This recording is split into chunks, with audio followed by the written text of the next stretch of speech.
bandido, tu é um bandido acabando com o Brasil, seu velho, seu vocês estão acabando com o Brasil, seu filho da... O ministro Alexandre de Moraes, um dos principais alvos dos apoiadores do presidente, também foi abordado. Tem inclusive aí as imagens.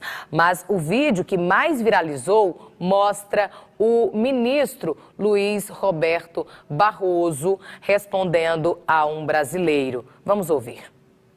I will leave right now. Thank you. We are protest, but we are nice people.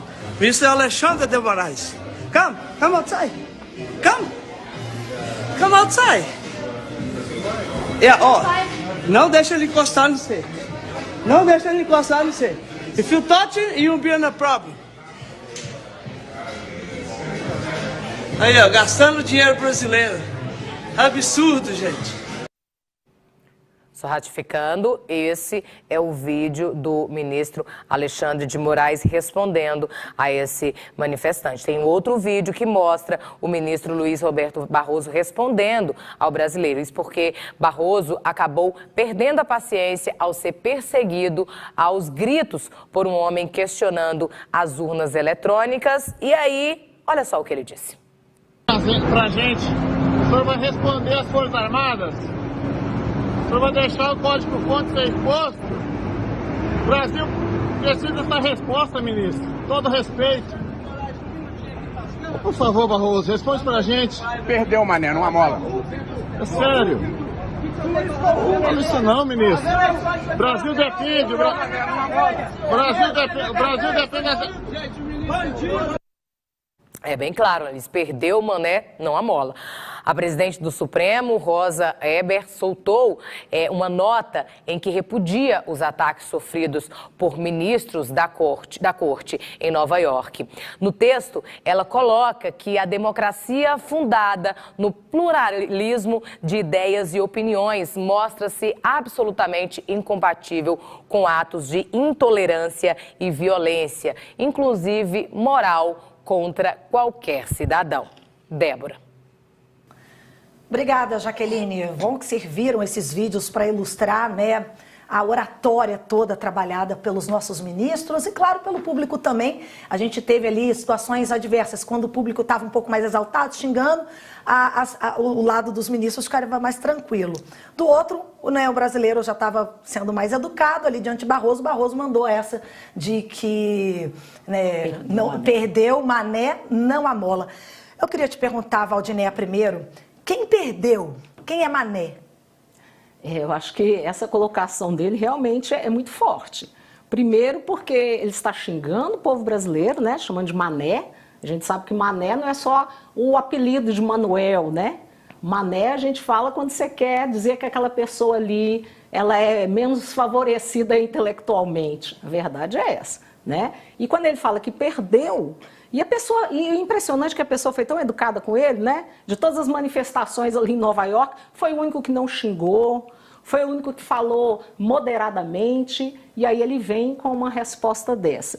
E esse perdeu, fica aquela pergunta no ar, né?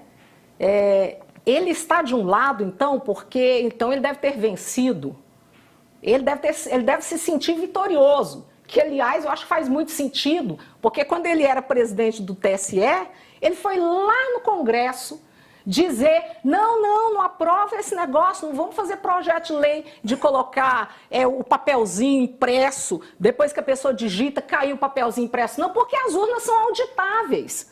Ainda teve esse absurdo. E agora já se comprovou que elas não são auditáveis. E ele usou esse argumento antes, né, para impedir que o Congresso deliberasse sobre uma lei que era função do Congresso. Então, quem perdeu, realmente a gente vê que foi o Brasil. O Brasil saiu perdendo, só ele saiu ganhando. Eu vou fazer a mesma pergunta para o Cleiton, depois eu já vou colocar uma pitada diante do que você me falou, né, do ativismo em relação aos ministros, mas eu quero fazer a mesma pergunta, Cleiton, na sua visão. Quem perdeu? Quem é mané? Assim, esse linguajar na gíria, que está um pouco over também, porque ultimamente já perdeu o Playboy, mas quem perdeu hoje? De fato, a nossa democracia quase perdeu. A democracia quase perdeu, nós quase perdemos o bom senso, nós quase perdemos a probidade, o respeito, nós quase perdemos a normalidade, que é o respeito, a consideração, mas a população brasileira, ela deu sua resposta às urnas, votando no presidente Bolsonaro e votando no candidato Lula. E venceu a democracia. Então foi conferido isso às urnas e agora o que nós temos várias pessoas que não aceitam o resultado das urnas, se manifestando, pedindo ditadura, que foi tão trágica a nossa história brasileira, as pessoas fechando ruas, agredindo ministros, agredindo o judiciário, agredindo políticos, pessoas, atropelando, matando. Então, tudo isso que ocorreu, e agora vão passar vergonha lá nos Estados Unidos, agredindo ministros da Suprema Corte. Então, isso é lamentável, isso envergonha o Brasil perante ao mundo. E aí o ministro, cansado, porque está acontecendo um esgotamento mental, as pessoas já não suportam mais. Essa eleição parece que ela tinha que ter acabado mesmo logo no dia 30, porque as famílias também muito agressivas, famílias hoje com muitas divisões, e aí tem esse esgotamento e parece que o resultado das urnas ainda não deu um basta nisso. A polarização ainda não acabou. Não acabou a polarização, diminuiu, Débora, a gente espera que venha acabar logo. Então o ministro já põe um basta, olha, perdeu o Mané. Por quê? Porque aquilo é papel de otário, é papel de pessoas ignorantes, que não respeitam as urnas, que estão ali fazendo papel de trouxa, envergonhando o nosso país. Mas não seria uma postura inadequada para um político generalizar, perder o Mané, não na figura de um manifestante, mas generalizando? Eu tenho uma opinião aqui, a gente pede, né, obviamente, para a galera participar. O Francisco do Tremendão, ele disse o seguinte, olha, quando o Barroso fala perder o Mané, ele está afirmando que o Brasil é Mané, as Forças Armadas são Mané, o Judicial é Mané, o MPF é Mané, os senadores, deputado federal são Mané. Ele, no entendimento aqui do Francisco, obrigada pela participação, tem outros aqui também, Mané no sentido plural, não singular, não foi a uma pessoa, mas sim é como se colocasse o Brasil todo numa questão de que perdeu. E aí, pegando agora a fala da Valdinelli, dá a sugestão de que houve, então, um lado de quem perde e tem outro que ganha. Estou quase imitando a Dilma, né? Perdeu quem ganha perde. Mas, enfim, tem um lado que ganha, mas às vezes quem ganha perde. Eu vou retomar o meme da Dilma aqui. Então, quem ganha, quem perde, né? Débora. Sim, de fato é isso. Eleições não dá para ganhar os dois lados. Tem que ganhar um lado. Em eleições você tem adversários, não precisa ter inimigos. Então, um lado perdeu. Só que eu costumo classificar, existe o bolsonarismo e existe aqueles que votaram no Bolsonaro. O bolsonarismo, ele é extrema-direita, ele é muito radical e está fazendo um papel ridículo hoje. Esses talvez o ministro tenha classificado de Mané. Perdeu o Mané, porque de fato é um papel ridículo. E atacar ministro lá em outro país, quando você perdeu as eleições e não aceita os resultados das eleições. Isso é muito triste, com agressões, muitas palavras chulas. E aí o ministro também desce um pouquinho o nível e dá um basta. Perdeu o Mané. Mas sabe o que acontece? Não foi dirigida a toda a população brasileira, não foi. Mas sabe o que acontece? Justiça gera paz. Você sabe disso, você fez direito, Cleiton. Justiça gera paz. Se não está havendo paz, é porque há algum problema na justiça. Aí você pega um ministro que deveria, você falou político, ele não deveria ser político. Ele não deveria ser político, ele deveria ser ministro. Político já tem demais, presidente da República, governador, prefeito, vereador, deputado estadual, federal, senador, todo mundo é político. Eles foram eleitos para isso, né? Ele não, ele era para ser ministro que cuida de questões constitucionais. Então, o que está acontecendo? Há muito tempo, gente, isso não é de agora. Quando não há justiça, gera uma insegurança, gera uma ansiedade que é natural no ser humano. Por quê? Porque só a justiça que traz paz. Sem justiça não há paz. Então, quando ele se posta, ele fala, perdeu, mas ele não deveria ter lado nenhum. Ele não está falando de, venceu esse candidato, perdeu esse. Ele está dizendo assim, vocês perderam e eu saí vitorioso. É isso que ele quis dizer, porque, na verdade, eles sempre tiveram um lado. Está muito claro desde o início da gestão do atual presidente da República. o Judiciário passou a ter um lado, o Supremo Tribunal Federal passou a ter um lado. E isso é muito claro e evidente. Então, quando ele fala que perdeu, é porque ele se sente vitorioso. Tem gente aqui no YouTube comentando que perdeu o Mané, gíria de malandro. Né? Tá também, aqui, ó, né? Também. O profeta Gilson. E aí o Eduardo Gomes, ele disse que ministro ganha muito dinheiro para ser guardião do país e tem por obrigação ser cobrado do povo. E eles não estão nem aí com o brasileiro porque se acham donos da verdade. Agora eu vou pegar esse contexto da onde aconteceu essa frase que vai viralizando aí como meme, tá todo mundo já brincando, zoando. E eu te pergunto o seguinte, Cleiton e Valdinéia também, a gente foi discutir democracia, fake news, votação nos Estados Unidos, num país onde se vota ainda com cédula de papel, onde os estados, né, unidos, que eles, cada um tem independência para poder fazer as suas eleições ali, no caso, distritalmente. E não seria um palco melhor o Brasil para se discutir democracia? Porque os Estados Unidos, Cleiton, com você aí, isso gerou um certo distanciamento com o brasileiro, aí brasileiros lá nos Estados Unidos tendo se colocado. A gente não viu americanos contra a favor, a gente tem brasileiros querendo também saber sobre isso. Por que discutir lá? Porque o que ocorre? Os Estados Unidos, eles têm uma empresa chamada Lead ou Lide, que eles costumam dizer, ela reúne grupos empresariais que vão discutir sobre economia, sobre política, sobre o mundo. Foram mais de 200 empresários lá. Sim, então o que ocorre, Débora? Esses grupos, eles querem um país seguro para fazer seus investimentos, para desenvolver o seu capital, para maximizar os seus lucros, e eles precisam de um país seguro. Então, os Estados Unidos hoje é uma das democracias mais consolidadas, passou um risco com a invasão do Capitólio, mas a lei foi mais forte e o comandante do Exército diz não ao Trump.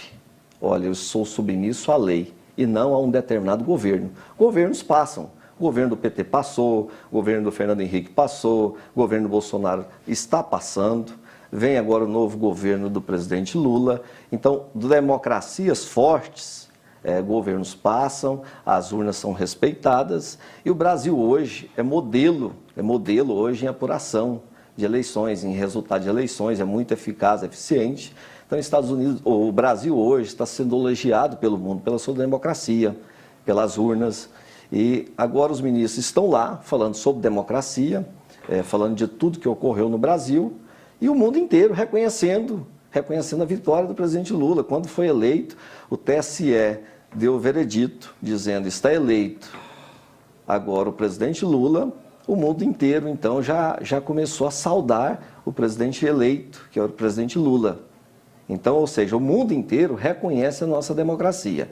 Quem não está reconhecendo a nossa democracia até o momento são os perdedores.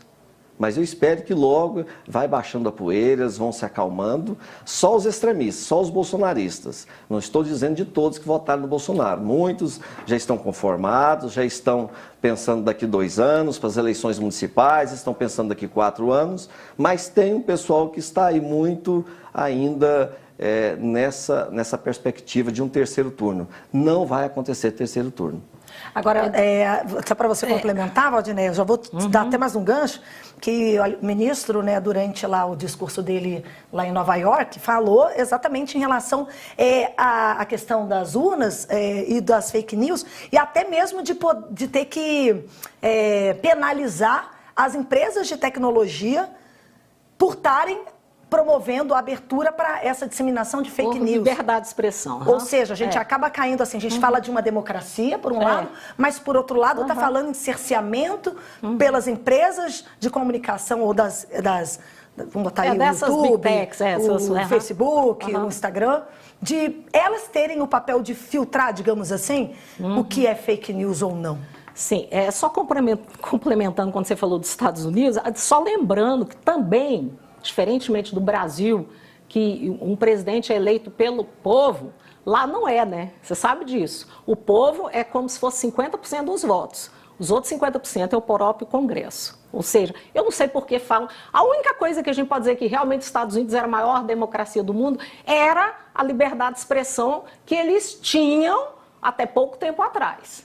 Eu acho que nesse ponto, realmente, eles eram imbatíveis na questão da liberdade de expressão. Porque até o sistema de eleição deles é absurdo. O povo inteiro vale a metade do que o Congresso vale. Por isso que, na verdade, aquele outro candidato venceu, né? O Biden venceu, porque o povo elegeu um, mas o Congresso elegeu outro. Por isso, a gente não entende muito bem esse sistema americano, mas é esse. Mas continuando, né? É curioso, ministros do STF, o que eles têm a ver com economia?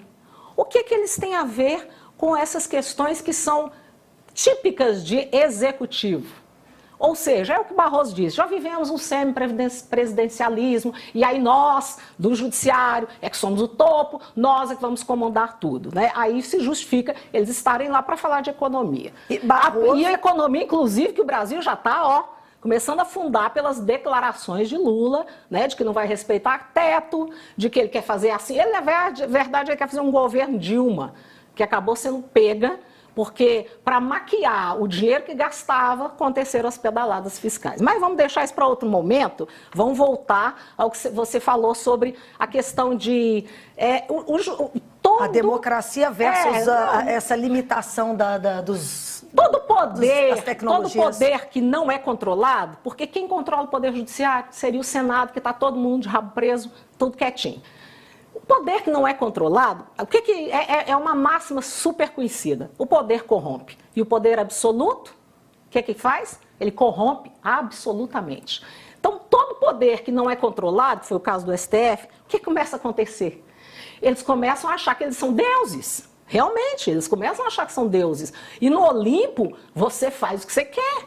No Olimpo, você determina. Cala a boca aqui, esse aqui pode falar só isso, esse pode falar aquilo. Essa e essa palavras são proibidas. É o que está acontecendo. Eles já proibiram as redes sociais. Como a gente vê as redes sociais hoje em dia, as pessoas vão falar, tem várias palavras que são proibidas. Gente, isso é democracia? Você concorda, Cleiton? Qual que é a sua visão sobre isso? Estou achando assim um exagero, é muito exagero. Não é exagero. É muito exagero porque nós temos que parabenizar nossas instituições que funcionaram vigorosamente durante essas eleições. Olha, nós tivemos uma disputa muito desigual, Rodineia, muito desigual, porque nós tivemos um abuso do poder político do candidato Bolsonaro, nós tivemos um abuso do poder econômico. Você acha que tem que ter um controle desses abusos, cerceando ou responsabilizando as empresas de tecnologia para que elas limitem algumas postagens de que poderia ser fake news ou não? Tem uma censura prévia, como digamos assim, acho que seria basicamente isso, uma análise prévia, ou uma postagem ou uma punição póstuma a isso. E tem que ser muito rápida, Débora. Porque viraliza. Não, porque mas você é a favor disso? O que ocorre? Eu penso que uma sociedade boa, madura, uma sociedade melhor para todos, ela tem que prevalecer a verdade. Então, quando você coloca dois candidatos e um sofre muitas mentiras, a conhecida fake news, que em instantes toma conta de todo o país, interferindo numa eleição. Como é que é a eleição que deveria ser propositiva? Pelo programa de governo dos candidatos, dos seus partidos e toda a base que compõe, não, aí nós temos o quê? Um efeito contrário. São as fake news que vai dizer qual candidato que eu vou escolher. Ou seja, eu acabo com a imagem de determinado candidato determinado da campanha e eu acabo favorecendo outra determinada. E isso é muito ruim, porque deveríamos escolher o melhor candidato e as fake news vêm distorcendo muito. Em 2018, as fake news pesou muito para a eleição para o presidente Bolsonaro.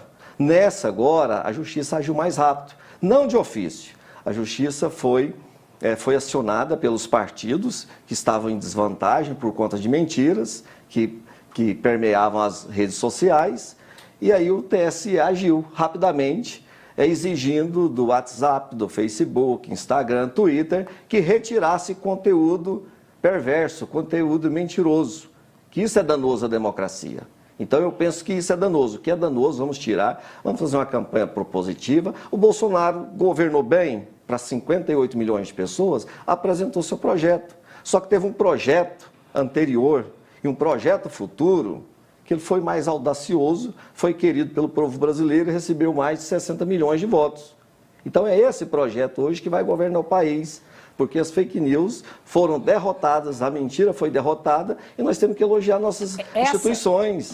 As instituições agiram, as instituições não podem deixar solto o que estava acontecendo. Mas os opositores questionam que até o Barroso já disseminou fake news quando ele vetou a questão do voto auditável, dizendo que seria voltar à cédula de papel. Na verdade, mentira, porque não era isso. Hoje. Ele seria voto auditável com a impressão, não seria voto eletrônico com o papel auditável. Comprovante. Isso foi fake news. Inclusive, quem puniu pela fake news? Inclusive, é preciso dizer para quem nos acompanha, pelo menos 5 vídeos da campanha do Lula foi retirada do ar, porque era exagerada.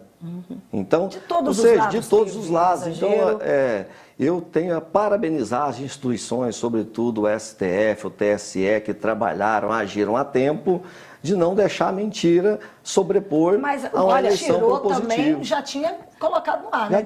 Já passou e eles reinventam. Será que a gente vai chegar a um ponto deles tirarem antes do negócio ser postado? Mas, Débora, a questão não é essa. Eu, como jornalista antiga, você não é nova. Você é nova, minha filha. 36 anos. Nova.